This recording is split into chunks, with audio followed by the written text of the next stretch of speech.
사실이라는 얘기를 들어봤어요? 네. 많이 들어봤죠. 네. 어서 한번 들어봤을 거예요. 이게 뭐냐면은 BC 25세기에 메소포타미아 수메르인들의 전설적인 왕, 그리고 역사 기록에도 나온 왕, 이름이 길가메시라는 왕이 있는데 BC 18세기에 하무라비 법전을 만든 시절이 BC 18세기예요. 이 18세기에 당시 이 메소포타미아를 지배하고 있던 게 바빌로니아 제국이니까 그 바빌로니아 제국이 쓰던 언어를 우리가 아카더라 그래요. 문자는 쇠기 문자를 쓰고 언어는 아카더라 그러는데 지금은 그게 안 남아있기 때문에 무슨 언어인지 몰라요. 그 후에들은 남은 게 이제 무슨 뭐 아랍어든지 뭐 히브리어든지 이런 것들이 아마 그 갈라진다 아마 후에일 거예요. 이게. 그래서 당시의 링구아 프랑카, 그러니까 국제 공용어가 요즘은 영어고 어디 가든 영어로 떠들듯 이 당시에 중동 지역에 그 당시 사람들이 생각하는 지구의 중심인 중동 지역에는 아카더를 사용해야지만 이게 되는 거예요. 그래서 각국의 이집트랑 또 히타이트랑 메소포타미아랑 그리스랑 교류를 할 때 문자는 뭘 문자를 써요? 쇠기 문자에 바빌로니아 제국이 쓰는 아카더 문자로 외교 문서를 전부 주고받는 거예요.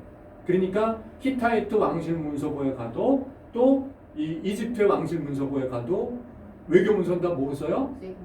쇠기 문자에 아카더로 된 외교 문서를 쓰는 거죠. 네. 이게 외교 역사라는 게 긴 거예요. 이때 이 아카더로 정리된 게 이게 바로 길가메시 서사시라고 하는 역사가 있어요. 여기 이제 여러 가지가 또 있는데 우리가 알고 있는 대서사시는 일리아드나 오디세이아드나 또는 뭐 로마 시대의 로마의 건국 신화나 아에네이드나 이런 것들이 있는데 그때 중세로 넘어오면 이제 뭐 아더왕이와 있던 거 영국에 그다음에 이제 지그프리드 신화 나오는 독일의 니벨룽게의 노래라든가 이런 모든 서사시의 원형이 되는 게 바로 메소포타미아의 길가메시 서사시예요. 이 길가메시라는 작대기가 누구냐? 아주 고약스러운 왕이에요. 초야권이 뭔지 알죠? 도하드 세뇨르, 불어로. 김준영 우리 학우님, 초야권이 뭐예요? 모르는데. 모시는 척 하는 거죠. 정혜경 사장님, 초야권이 뭐예요? 육종화신. 초야권, 첫날 밤. 그러니까 첫날 밤의 권리. 그러니까 초야권이 뭐냐면 프랑스의 중세의 그 봉건 영주 시대에 이제 그 중세 그 영주가 성 안에서 자기가 다스리잖아. 그러면 자기가 다스리는 사람들 농노들 노예도 아니고 자유농민도 아닌 자기의 어떤 집에 그 영역 안에 있는 그 사람이 결혼을 하면은 그 신부 첫날 밤을 신랑이 자는 게 아니라 영주가 지가 자는 거야. 그거를 초야권이라고 해요. 그래서 불어로 도하드 세뇨르라는 게 세뇨르가 이제 영주라는 뜻이고 도하가 이제 권리 뭐 이런 뜻이니까 그래서 초야권이라고 그러는데 요것이 중세 프랑스 사회의 기원이 아니라 이 초야권의 원조가 바로 길가메시라는 이 우르게 왕이었어요. 이게 이제 초야권을 행사를 해가지고 그 방법이 아주 교묘했어요. 어떻게 했냐면 신랑하고 신부가 딱 있으면 결혼식을 축하해준다고 갑니다. 길가메시 왕이 가가지고 신랑하고 불러가지고 자기랑 체육 경기를 해요. 길가메시는 반신이에요. 엄마가 신이기 때문에 신적인 능력을 자기가 이겨받았어요. 그래서 둘이 체육 경기를 하면 자기가 계속 이기잖아요. 지치질 않으니까. 그러면 신랑이 녹초가 돼가지고 자기랑 체육 경기에다가 완전히 녹초가 돼 떨어져. 그때 자기가 이제 신부랑 대차하면 자기가 대신 자는 거죠. 그러니까 굉장히 고약스러울 거잖아 길가메시가. 그래서 하늘의 신이 길가메시를 갖다가 벌해주려고 엔키두라고 하는 이제 그 야만인을 보냈어요. 네. 보내가지고 이제 둘이 결국 엔키두하고 길가메시하고 싸우다가 둘이 이제 친구가 됩니다. 그러니까 서로 막 너무 이게 아주 용어상박, 아주 둘이 막 이 장을 겨루는 그러다 보니까 우리 그러면 서로 싸우지 말고 친구가 되자. 그렇게 해가지고 이 숲속에 계신 훔바바를 치러 가는데 여기에 무슨 얘기가 나오냐면은 언론이라는 얘기가 나와요. 자, 이제 민주주의 얘기하면서 그러니까 민주주의 왕이 혼자 우리는 역사적으로 왕이 모든 것을 처음에 왕정제로 해서 혼자 했을 것이다라는 생각을 하는데 인류 현대 문자 그러니까 역사의 출발점이라고 하는 것은 역사 시대와 선사 시대를 구분하는 기준은 뭐예요? 문자란 말이에요. 문자로서 기록을 남겼느냐 아니면은 아니냐로 선사 시대나 역사 시대를 구분을 하는데 그 역사 시대를 문자 시대를 연 게 바로 메소포타미아의 쐐기 문자란 말이에요. BC 33세기부터 나온 거기에서부터 문자로서 인류가 역사를 기록하기 시작하는 바로 그 순간부터 뭐예요? 왕이라고 하는 그 왕정제였지만 뭐도 있었다? 왕에게 자문 역할을 해주거나 견제 역할을 하는 의회라고 하는 시스템이 있었다라는 걸 우리가 알아야 돼요. 그러니까 우리가 동양적인 관점으로 옛날에 중국에서도 황제만 있고 뭐 고구려에도 신라에도 왕만 있고 그런 게 아니었느냐? 그게 아니었다. 서양 역사라는 건 그게 아니라는 걸 우리가 이해를 하고 이제 이 의회라고 하는 것이 등장을 한다는 걸 우리가 주고 자, 요게 뭐예요? 여기 나오는 모든 사진은 다 제가 직접 찍어온 거예요. 이건 이제 여러분들 어디 다니다가 그 루브르나 대형박물관이나 뭐 바티칸에 가든 어딜 가든 가면 그리스 도자기를 이제 많이 봐요. 그럼 그리스 도자기를 딱 보면 아주 간단합니다. 이거는 무조건 BC 6세기나 BC 5세기에 만든 거. 곧 딱 200여 년간만 이런 도자기를 만들고 그 전에도 이후에도 만들질 않았어요. 로마 시대에 이런 도자기를 안 만들었습니다. 그러니까 이런 도자기를 딱 보면 저건 무조건 2500년 전, 2400년 전 그리스인들이 만들었구나라는 걸 무조건 알면 되는 거예요. 근데 이렇게 바탕을 적색으로 하고 인물을 흑색으로 했다. 그럼 흑색 인물 기법. 그리고 정반대는 거꾸로 해요. 바탕을 이거로 해고 반대가 있어요. 그럼 적색 인물 기법. 두 종류가 있는데 이거 흑색 인물 기법이죠. 자, 이게 뭐냐면 만들어진 건 BC 6세기 만들어진 거지만 이 에피소드는 서양 역사에서 가장 유명한, 가장은 아니어도 아주 유명한 에피소드예요. 누구예요? 이 뒤에 있는 거는 여신, 전쟁의 여신 아테나입니다. 전쟁의 여신 아테나가 이 투구를 뒤집어 쓴 두 명의 장단지 터질한 두 명의 그리스 용장이 딱 나와가지고 바닥에 뭔 판이 있어요? 장기판이 있잖아. 장기판이 있어가지고 두 명의 용사가 앉아서 장기를 두고 있으면 무조건 누구예요? 아킬레스하고 아이아스입니다. 둘이 절친, 아주 절친. 아킬레스와 아이아스. 둘이 트로이 전쟁 시기에 트로이 전쟁은 어디와 어디랑 싸운 거예요, 정혜근 사장? 그리스 문명권의 연합군대하고 트로이라고 하는 트로이를 중심으로 한 트로이 연합군하고 두 개의 연합군 진영이 싸운 걸 우리가 트로이 전쟁이라고 하는데 만약에 우리 터키 여행 가면 이제 트로이도 탐방하고 그러는데 실제 그 트로이 전쟁에서 이 전쟁이 났었다 그러면은 BC 13세기로 우리가 보는 거예요. 났는지 안 났는지 불명확하지만 BC 8세기에 그리스인들은 트로이 전쟁 얘기를 그 역사 기록이라 해서 그려놨으니까 그것이 이제 일리아드라는 역사책이 그게 바로 그거란 말이에요. 호메로스가 BC 8세기에 쓴 거. 여기에 제일 유명한 이제 그리스 측의 장군이 아킬레스인데 아킬레스와 아이아스가 장기를 두는 장면이에요. 자, 이게 이제 아이아스입니다. 자, 요건 뭐예요? 이거 뭐 하고 있어요? 운동이에요? 요건 또 도자기를 하나 더 얘기해야겠구나. 그리스 도자기가 3개가 있습니다. 그 백색을 바탕으로 치는 게 있어요. 요건 약간 후대에 나와요. BC 4세기부터. BC 4세기, 3세기에 썼던 게 요 기법이 있는 건데 자, 이게 뭐 하고 있어요? 올림픽? 아니지. 이거 자꾸 뭐 하는 거예요, 지금 이게? 싸우는 거를 어떻게 하고 있어, 지금? 뜯어 말리고 있잖아, 지금. 싸우는 거, 야, 싸우지 말마, 왜 그러는 거야? 뜯어 말리고 있단 말이에요, 이게. 이게 이게 뭐냐면은, 요것도 뜯어 말리고 있는 거야. 두 놈이 싸우는 거를 뜯어 말리는 그림이 있는데, 그럼 요거는 무조건 또 정해졌어요. 딱 정해진 거예요. 이건 누구냐면은, 트로이 전쟁 시기에 아킬레스가 트로이 성벽을 겨울르다가 그 트로이 왕자인 파리스의 화살에 뒤역에 아킬레스건을 맞고 떨어져 죽었단 말이야. 죽었을 때에 이 오디세우스하고 아이아스 둘이 쫓아가가지고 아킬레스의 시신을 갖고 와요. 이때 아킬레스의 시신을 업어가지고 온 거는 오디세우스요. 그 다음에 그걸 시신을 가지러 갔을 때에 트로이 병사들이 나와가지고 막 싸웠을 거 아니야. 못 가져가게. 그거를 막아준 사람이 아이아스예요. 둘이 가가지고 그걸 갖고 온 거야. 나중에 이제 그리스 문화를 공부할 때 우리가 다시 한번 얘기를 하겠지만 그리스의 장묘 문화라고 하는 것은 우리가 알고 있는 조선시대의 장묘 문화는 내일 아침입니다. 아주 화려하게 엄청난 비용을 들여가지고 장례식을 성대하게 치러지지 않으면 망자가 어디를 못 가요? 저승을 못 간다고 생각했어요. 그 때문에 무슨 일이 있어도 시신을 찾아가다가 어떻게 해줘야 돼?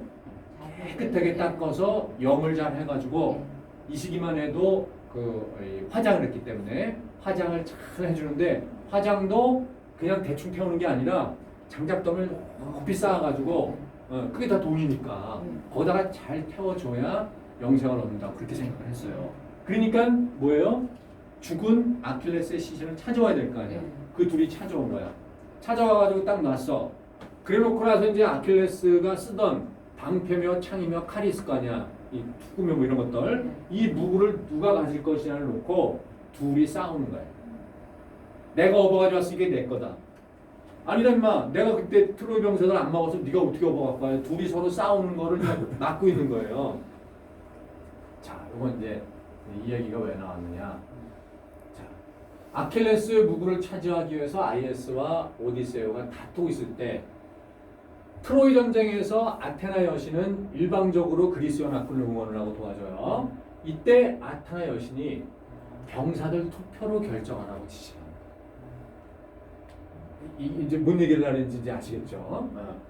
여기 투표함이 나온 거예요. 그래서 여기다 뭐예요? 오디세우스냐 아이아스냐 이걸 갖다 투표함을 집어넣는데 당시에 정예계 세상에 이런 투표함이 있었을까? 그럼 그 당시에 투표를 어떻게 했을까? 흙에다. 흙에다가? 그렇지 돌. 헐 돌이나 뭐에다가 그 조약돌을 갖다 이렇게 요게 아니고 조약돌을 해라. 조약돌을 쌓아라. 그래서 누가 이겼어요? 오디세우스요? 아이에스가. 누가 이겼을까? 떠있네요. 아 여기서는 안 돼. 오디세우스가 이겼어요. 그러니까 병사들이 누가 더 공이 많느냐를 따져보니까 오디세우가 더 많을 것이다 해가지고 오디세우스한테 조약돌이 많이 모여서 이겼어요. 그래서 그리스 문명권에서 민주적으로 다수의 의견에 의해서 최초로 결정한 의사결정 호시. 왜냐하면은 이 그 호메로스 그러니까 그 그리스 문명이 이제 나중에 역사를 좀 자세히 하다 보면 자세히 나가겠습니다만 그 앞에는 그리스 문자가 없었단 말이에요. 역사를 알려면 문자가 기록이 남겨져야 되는 건데 BC 8세기 초에 그러니까 BC 780년경에로 추정되는 그 시점에 호메로스라는 자가 처음으로 완성된 형태의 그리스 문자로다가 서사시를 썼어요. 역사시를. 그게 일리아드예요. 일리아드. 그러니까 일리아드라는 건 뭐냐면 일리오스가 다른 말로 트로이입니다. 그래서 일리아드 그러면은 일리오스 이야기, 그러니까 트로이 이야기라는 뜻이에요. 일리아드가 딴 말이 아니에요. 트로이 이야기라는 뜻입니다. 일리오스가 트로이이기 때문에. 그래서 호메로스가 일리아드라고 하는 트로이 이야기를 쓴 게 BC 780년경이란 말이에요. 이것이가 그리스 문자가 최초로 등장한 그 시점이에요. 근데 대개 문자라는 걸 보면 처음에 뭐 이렇게 뭐 좀 서투게 나오다 되는데 그리스는 그게 아니라 대바람에 그냥 완벽한 형태의 문자가 딱 나와가지고 그래서 BC 780년경에 딱 쓰여졌단 말이에요. 물론 피니키아 문자를 거의 그대로 갖다 썼기 때문에 그렇게 된 거지만 그 얘기 나중에 다시 하고 그래서 BC 780년경에 쓰여진 호메로스의 일리아드에 등장하는 최초의 민주적인 의사결정 방법이었다. 요게 이제 민주주의 전통이 저게 저런 게 있었구나. 자, 이게 무슨 장면이에요? 이거 한번 본 분도 있을 텐데. 응? 칼을 혜연 씨 이거 뭐예요? 거지? 이건 내가 지금 내가 이 도자기 그림을 어디 가서 찾아보려고 했는데 아무리 박물관을 가면 못 찾겠더라고. 그 무구인가요? 그렇지. 네. 이게 이제 아킬레스의 네, 무구란 네, 말이에요. 네. 이건 뭐예요? 메두사. 메두사. 그렇지. 우리 준영 컨덕터. 네. 왜 메두사를 해놨어요? 이거 홍식대 기자님. 왜 방패에다 메두사를 달아요? 이거는 그리스 신화에서 메두사는 모든 머리털이 뭐예요? 다 뱀이란 말이야. 흉물이야. 그래서 누구든지 메두사를 보는 순간 너무 끔찍하게 놀라가지고 어떻게 돼요? 돌이 된단 말이야. 그러니까 적군이 이걸 보고 난 돌이 되고 죽어라 해가지고 여기다가 달고 나중에 다시 이제 그리스의 알렉산더 할 때 다시 한번 보겠습니다만 그 알렉산더가 페르시아의 다리우스 3세랑 싸우는 이수스 전투라고 있어요. 터키 남부에 가면은 성경에서는 안디옥 옆에 이수스라고 있는데 그 이수스 전투에서 싸울 때 알렉산더의 가슴팍에다가 이 갑옷에다가 뭘 그려놓냐면 누굴 그려놔요? 메두사를 그린다. 그러니까 방패에 그리든지 갑옷에 그리든지 해가지고 메두사를 그려놓는 게 당시 그리스의 이제 전통이었으니까 요건 이제 그 아킬레스의 무구예요. 이게 왜 무구가 그렇게 서로 탐내서 가지려 했냐면은 아킬레스는 아빠는 인간이지만 엄마 테티스는 신이란 말이야. 여신이란 말이야. 바다의 요정. 그렇기 때문에 이 엄마가 자기 아들 아킬레스를 위해 가지고 당시에 그 대장장이의 신 누구? 그리스 신화에서 대장장이의 신. 응? 파파이오스가 아니라 파파이스는 무슨 그 스낵 이름 같은데 파파이가 아니라 좀 비슷한데 발음이 파자가 들어가긴 들어가. 무슨 도스? 그렇지 파도스인데 그렇지 막 이제 여기저기서 막 그렇지 헤파이스토스. 어렵다. 헤파이스토스. 이것만 떠올려도 대단한 거예요. 나도 진짜 생각 안 나고 그때는 그러니까 헤파이스토스예요. 그러니까 그 그리스어로 하면 헤파이스토스고 그 다음에 라틴어로 하면 불카노스. 그래서 화산, 벌칸, 영어로 하면 벌칸. 이게 뭐냐면 대장장이를 하려면은 풀무질을 해야 되고 불로다가 쇠를 녹여야 되잖아. 그때 불을 다룬다, 불. 그래서 그 화산이 되는 건 불이 터지는 거 아니에요. 예. 그렇게 해서 고대 그리스인들이 이집트란다. 유럽에서 유일하게 그 늘 이 저기 화산에서 불이 이렇게 불티하고 연기가 솟는 데가 딱 한 군데 있어요. 어디? 이탈리아 시칠리아 섬에 있는 에트나 화산. 에트나 화산은 지금도 가면 글상 연기가 피어오른단 말이야. 그러면 지금 우리가 시칠리아를 이탈리아 땅이라고 그러지만 이 당시에는 이탈리아 땅이 아니에요. 그리스인들 땅. 그리스인들이 가서 개척하고 그렇기 때문에 시칠리아를 전부 다 그리스인들의 영역으로 생각을 하고 그리스인들의 그리스 신화 가운데 다 들어가 있는 거야. 그러면은 그리스인들은 대장장이의 신이라는 게 뭐냐면은 제우스의 아들인 제우스와 헤라 사이에 유일한 제우스는 아들이 한 명 있지만 전부 작은 마누라하고 다른 데 가서 난 거고 정실 부인하고 헤라 사이에서 난 아들은 헤파이스토스 딱 하나인데 그 헤파이스토스가 바로 그 시칠리아 섬 에트나 화산 밑에서 거기서 대장간을 운영하면서 계속 풀무질을 해야 되기 때문에 연기가 계속 피어오른다. 그리스인들은 그렇게 생각했던 거예요. 거기서 연기를 피우면서 뭐예요? 계속해서 이런 무기들을 만들어낸단 말이야. 그래서 아킬레스의 엄마인 테티스가 자기 아들을 위해 가지고 같은 신끼리니까 우리 아들을 위해서 하나 좀 만들어 주시오. 그래서 헤파이스토스가 만들어준 무기이기 때문에 이거는 천하무적이야. 저거 누구도 못 뚫고 막 아무나 다 찌르고 그렇게 해서 이거를 이제 아킬레스가 죽고 나서 서로 찾으려 했던 거죠. 근데 아까 누가 이겼다 그랬어요? 오디세우스가 이겼다 그랬잖아. 그 이건 뭔 장면이란 말이야? 무덤을 만드는 거. 응? 오디세우스가 투고한테 절하는 거다. 근데 왜 이건 뭐를 세우는 거야? 이거? 무덤을 만드는 거. 무덤에다 칼을 세워줬다. 자, 최동월 이거 뭘까? 저도 그렇게 생각했는데. 아 무덤에다 이게 이제 무덤에다가. 무덤에다 칼 꽂아주는 거다. 네. 은이. 아 이게 이 질문이 지금 나오네. 네. 어머. 자살이에요? 봤어요? 네. 대형박물관에 있는 건데 아. 대형박물관인데 자결하는 아이아스. 수카레가? 네. 졌으니까. 그러니까는 아까 거는 그 뭐냐면은 아킬레스의 무구를 상징하는 거고 졌잖아. 예. 졌으니까 죽으라고. 자살. 그럼 아까는 오디세우스가 그 칼을 세워. 아니지. 아이아스가 아이아스. 칼 세워놓고 자기가 위해서 자기가, 짱 쏴가지고 자살하는 거야.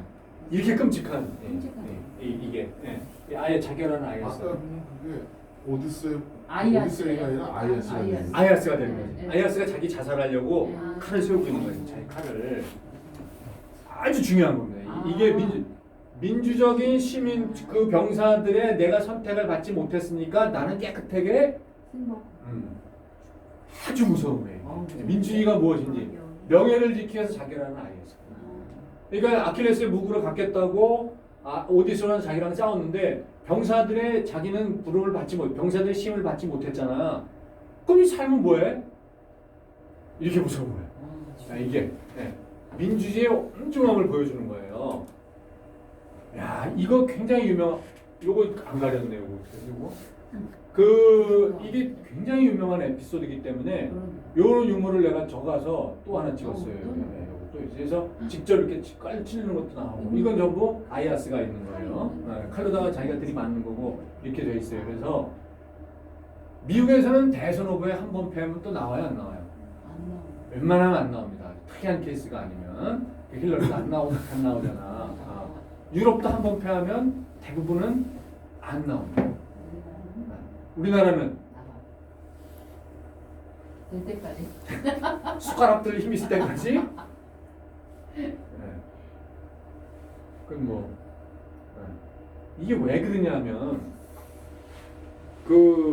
이게 정책 위주나 이슈 중심으로다가 하게 되면 지가 계속 나가고 싶어도 못 나와요. 네. 근데 우리나라는 뭐예요? 아. 당 중심으로 해서 자기 지지자들 중심으로 되는 거기 때문에 그자가 벌인을 받았건 어떻게 됐건 관계없이 그 당에서는 계속 그 사람만 밀게 돼 있거든. 그리고 그 당의 조직이라는 걸 너무 내 사람만 다 심어놨기 때문에 바로 닿도록 그 사람만 계속 해야 되는 이런 문화. 100% 설명은 안 되지만 기존에 그 어떤 이루어지는 이런 이제 특징이 있는 거예요. 자, 여기서 아주 중요한 멘트를 하나 우리가 오늘날 우리 한국 사회 관련해서도 2011년 4월 4일 날 이 무렵이 무슨 무렵이에요? 정영희 사장, 이 무렵이 2011년 4월 4일 날이 무슨 무렵이에요? 저기 선거 무렵이지. 그렇죠. 네. 박근혜 탄핵이 아. 언제 됐어? 3월 10일 날 됐잖아.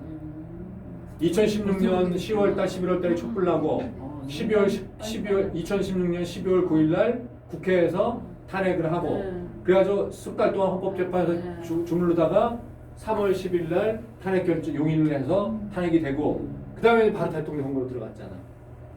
대통령 선거를 앞두고 도올 김영호이가 뭐라 그랬냐면은 아까 아이아스의 죽음하고 참 보세요. 그래서 이번 선거에서는 뭔가 정치인들이 더 열린 마음을 가지고 목전의 승리에 급급하지 말고 이번 기회에 이렇게 만들어준 국민들의 그런 도덕적인 열망을 박근혜가 무너진 게 뭘로 무너졌어요? 최순실 박근혜가 도덕적인 거로 무너진 거잖아요. 국민들의 그런 도덕적 열망을 내가 구현하지 못한다면 이제 그렇게 해서 국민들의 힘으로 민주적인 힘으로 박근혜 정부를 주저앉혔으면 그런 도덕적인 욕망을 갖고 내가 그걸 구현하지 못하면 그야말로 어떻게 해요? 난 김용옥이 저런 거를 어디서 배워가지고 그 말을 했다고는 안 봐요.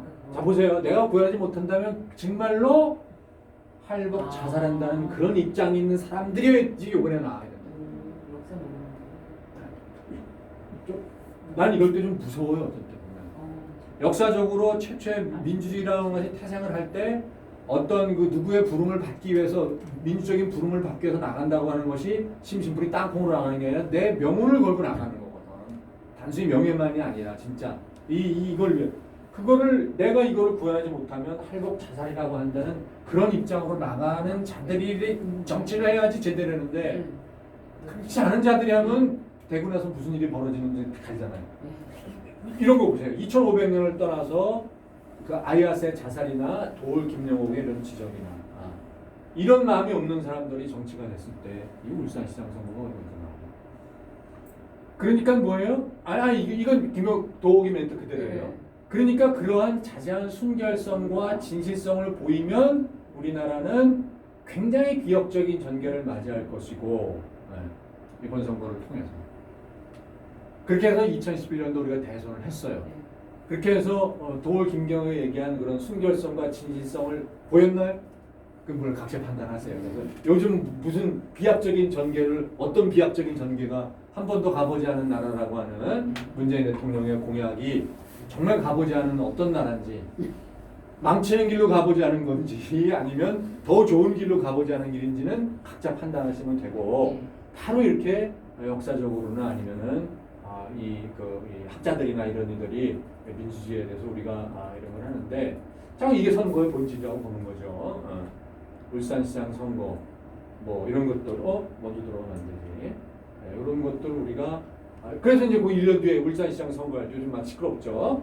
그 다음에 제주지사의 민주당의 당내 경선에서 또 그런 거 아니냐 이런 얘기들이 나오고 뭐 이런 얘기 나와요. 이게 참 이런 그런 순결성과 진실성에 이런 거를 잘 우리가 판단해 보면 우리 사회가 지금 어디로 가는지에 대한 이제 답을 얻을 수가 있고요. 자 이게 뭐냐면은 굉장히 아주 유명한 또 하나의 에피소드예요. 눈이 몇 개 달렸어요? 이마에 있는 거예요? 맞박에도 하나 더 달렸잖아요. 네. 그러면 서양의 어떤 이런 예술 작품, 도자기든 아니면 요건 이제 우리가 흔히 요건 이제 모자이크예요. 그림이 아닙니다. 네. 모자이크. 홍익대 기자님, 모자이크가 뭐예요? 뭐 하나씩. 그렇지. 그러니까 그 뭐 우리가 미술 시간에 배운 건 조인트, 색 조인트 넣어붙이는 건데 그리스 로마 시대의 모자이크는 색 대리석 혹은 색 유리 아니면 색 도자기, 도자기 요거를 2mm, 3mm를 잘게 쪼개가지고 그렇게 해가지고 원하는 표현대로 다 이렇게 하는 겁니다. 이제 요게 그림이 아니라 요거 색 대리석으로 집어넣는 거예요. 아주 뭐 감탄합니다, 바닥이에요. 감탄. 네. 바닥에. 내 원래 전문 분야가 이거예요. 지중해 거의 전역에 있는 그 유적지에 있거나 박물관에 있는 모자이크는 뭐 한 95% 이상은 내가 다 탐방했다고 봐요. 그래서 그거로 책을 한 3권을 썼고 그러다가 지금은 이제 그 적부상 문명사로 돌아서 가지고 요즘 그걸 안 하고 있는데 마저 그 모자이크 책을 좀 써야 되는데 이게 모자이크예요. 이게 이제 2002년도 6월 11일 날 찍었네. 시칠리아 섬에 가면 피아자 아르메리라는 데가 있는데 여기 4세기의 로마 시대에 만든 대빌라입니다. 거기 그 모자이크라는 건 어디다 설치해요? 바닥. 바닥에 설치하는 거예요.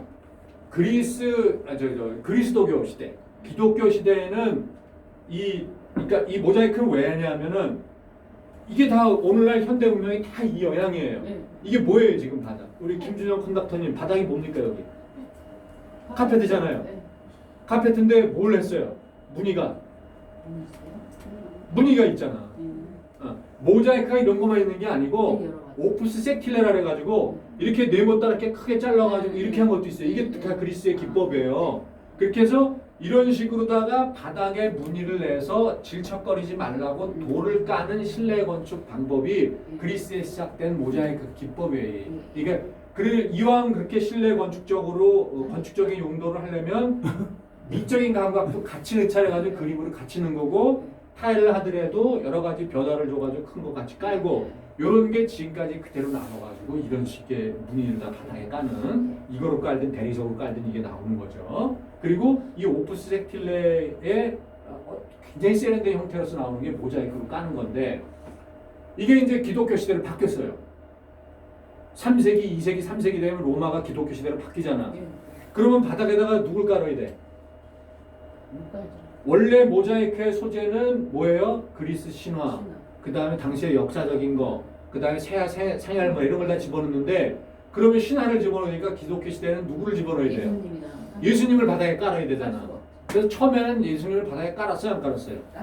처음에는 깔았어요. 그런 문제 나중에 보여줄게. 근데 처음에 깔았어. 깔고 보니까 무슨 일이 벌어져요? 자꾸 밟았어. 예수님을 내가 밟고 다녀야 되는 거야. 이게 가능해요? 아니. 그러니까 어떻게 됐어요? 모자이크가? 벽으로. 베른방으로 이렇게 올라가는 천장이다. 거야. 그래서 베른방만 봐도 좀 이상해. 그래서 천장으로 올라가요. 그래서 우리는 모자이크 그러면 중세 기독교 시대 바닥에 있던 모자이크가 벽하고 천장으로 올라간 중세 이후의 모자이크만 본 거고 원래는 거기다 하는 게 아니라 그리스 로마 시대는 벽하고 천정은 그림을 그리고 프레스코 그림을 그리고 바닥에는 모자이크를 깔게 되는 그런 게 나오는 거죠. 그래서 그 벽은 무너지고 지붕이 주저앉기 때문에 유물이 남은 게 거의 드문데 모자이크는 무지 많아요. 왜? 이건 무너져도 덮여가지고 그것만 걷어내면 바닥은 그대로 남아있기 때문에 지진이 나가지고 뒤틀리지만 않으면 이 남아있기 때문에 그래서 로마 모자이크, 그리스 로마 모자이크 유물이 굉장히 많이 남아있습니다. 그래서 이것이 바로 당대의 생활문화 풍속도가 다 들어가 있어요. 그래서 이 모자이크만 갖고 봐도 굉장히 재미난 그림이 굉장히 많습니다. 당시의 역사, 이런 신화, 하다못해 이게 일례로 얘기하면 집안에 이렇게 인테리어를 할 때 부부 침실방에는 야한 거, 부부가 막 끌어안고 뭐 뽀뽀하고 이러는 장면을 갖다가 이 바닥에다 깔고 주인 아저씨 서재에는 뭐 깔아요? 책이나 그다음에 뭐 비둘기나 이런 거 갖다 깔아놓고 식당은 뭘 깔아요? 버섯이나 새나 닭이나 이런 음식 같은 포도주 같은 그런 거 깔고 그런 식으로 로마 시대에도 바닥 디자인을 그렇게 한 거예요. 이 신화 같은 게 깔린 건 대개 이제 서재나 이런 데 깔렸다고 봐야죠. 거감이 있어요. 이 눈깔이 3개가 나오면 누구냐 하면 세눈박이는 그리스 신화에서 누구예요? 폴리페르모스라고 하는 거인이 나오는 거예요. 그러니까 호메로스가 썼던 일리아드 말고 또 하나의 서사시가 뭐예요? 오디세이야. 오디세우스라고 하는 그리스 장군이 이게 오디세우스인데 오디세우스가 트로이 전쟁이 끝나고 신들의 벌을 받아가지고 너무 막 악랄하게 트로이를 탄압을 했거든. 그래서 신들이 노해가지고 벌을 받아서 승리한 그리스 장군들이 좀 말로가 비참해집니다. 딱 한 사람만 빼고 이 오디세우스. 그런데 오디세우스도 고향으로 바로 돌아가지 못하고 10년간을 빙글빙글 돌게 돼요. 그 10년간을 돌면서 겪는 모험담을 그걸 우리가 오디세이아라고 부르는 거예요. 호메로스가 쓴 그 오디세이아에 나오는 내용 중에 하나가 바로 새 눈박이 거인 폴리페르모스 얘기가 나오는 거예요. 그래서 이제 이게 나 그 양 잡아먹고 간식으로 뭐 먹어요? 뭐예요? 포도주예요? 뭐예요? 간식은 사람들 사람들. 먹는 거니. 왜냐면 이제 식인이기 때문에 얘가 거인이 엄청난 거인이. 네. 그리고 이제 이건 뭐예요? 나는 오디세우스인데 사람 드시냐고 목이 마르실 텐데 요거 하나 좀 드시죠. 그리고 뭘 드는 거예요 지금? 와인 아니에요? 와인을 주는 거죠. 포도주를. 네. 이게 이제 칸타로스라고 와인 잔이에요. 근데 와인 잔이 무슨 뭐 이만박같이 커. 근데 왜냐면 거인한테 주는 거니까. 그래서 이 포도주는 이제 나중에 다시 하겠지만 절차가 있어요. 근데 마시는 잔은 양손에 이렇게 손잡이를 하더니 칸타로스라는 거로다가 이제 이걸 마시는 거예요. 이게 뭐냐면 오디세우스가 이렇게 부하들하고 같이 부하들이야. 이렇게 헤매면서 하다가 어느 섬에 폴리페무로스모가 사는 섬에 딱 들어갔는데 이 자들은 저 직업이 양치기라서 양여기 있잖아. 그러다가 사람도 잡아먹고 양도 잡아먹고 막 이런 놈에 이런 굴 속에 들어간 거예요. 굴 속에 들어갔더니 얘가 그냥 얘 부하를 막 잡아먹네. 부하를 잡아먹었으니까 오디세우스가 어떻게 했어요? 자기가 갖고 갔던 이거 좀 드셔요. 그리고 포도주를 준 거야. 그래가지고 포도주를 먹고 폴리페르모스가 해롱해롱거리고 있을 때 그때 이 횃불로다가 이 눈 세 개를 지져가지고서는 장면을 만들어 놓고 탈출하는 장면이 나와요.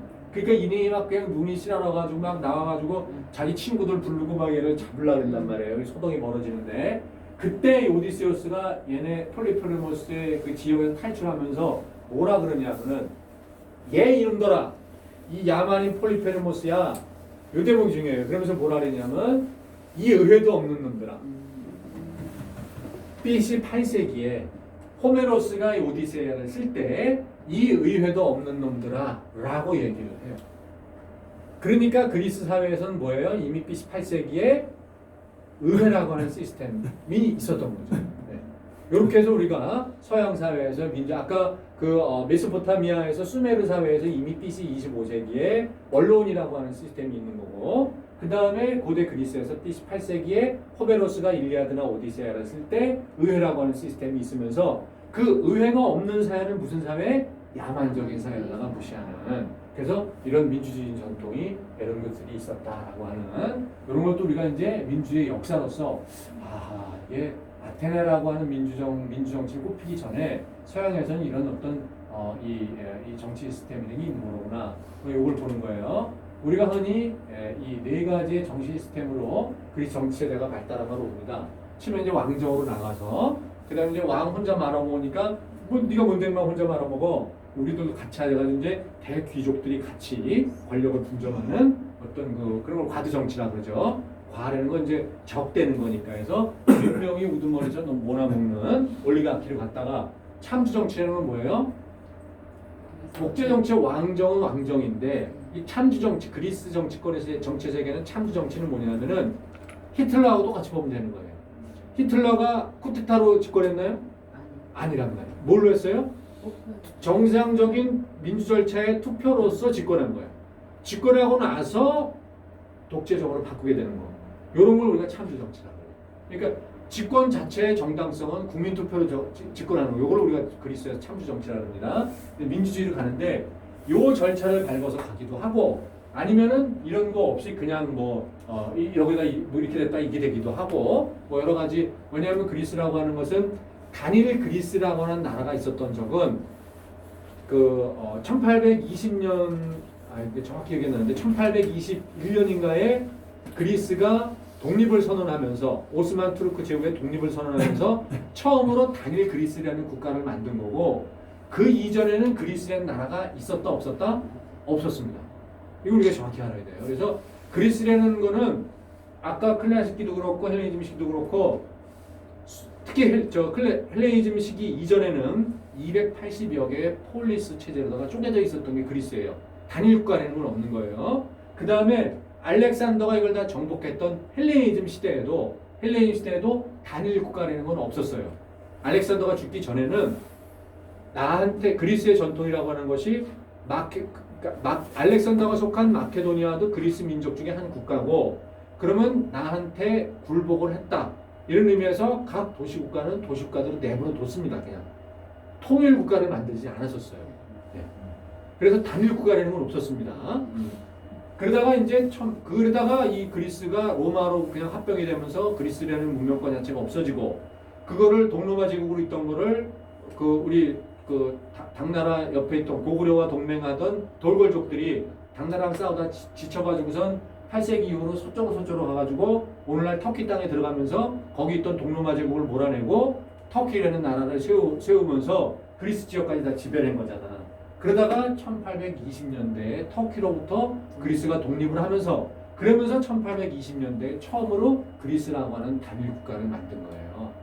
그러니까 단일 국가의 역사라는 건 없었다는 걸 보고, 그래서 어쨌거나 다양했던 이 폴리스들 가운데에서 이 시스템으로 다 간 것도 있고, 아니면 민주주의 단계로 못 간 것도 있어요. 그냥 왕정으로 끝난 것도 있고, 독재 이 민중의 투표에 기반한 참주 정치제로 간 것도 있고, 여러 개 들어다가 280여 개 폴리스들이 쪼개 있었다. 이제 그런 걸 우리가 알고, 여기서 우리가 이제 중요한 거는 280여 개 중에서 우리가 그리스 문명의 상징처럼 알고 있는